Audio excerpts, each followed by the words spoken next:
Hey, let's start off the day with something not so typical for the American breakfast. Veggies. We'll keep this easy, so let's get to it. This recipe is tried and true because I make this for breakfast for the family. Here's the recipe on screen. Basically, it's a recipe where you just cook whatever vegetables you want and you have available in your house. Now, sometimes I will use brown rice vinegar or coconut aminos, some extra seasonings like ginger to spruce it up a little bit.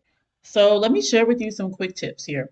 So cooking veggies in water instead of oil keeps them light and anti-inflammatory. Plus, it saves you money on oil, so you won't go through your oil or butter, whatever you use, as much if you use the water. This breakfast is rich in fiber and micronutrients, and you can pair this with protein like tuna, beef or beef jerky, scrambled eggs for stable blood sugar and keeping you full. So for me, I get the pan hot first and then cook on low while getting ready or doing some other things.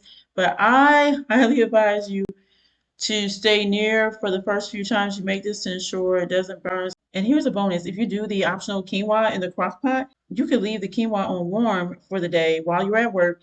Then when you come home, you can add some broccoli with the quinoa for dinner to make a casserole. Also, you can make a nutritional yeast cheese sauce, or you could just use mozzarella cheese because we're trying to keep this easy.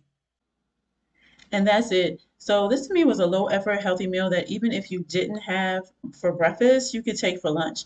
So if you've been struggling with what to have for breakfast, which I completely understand, this is a good starting point. Let me know in the comments how it worked for you, and feel free to sign up for the newsletter for more tips, help, and support. All right, take care.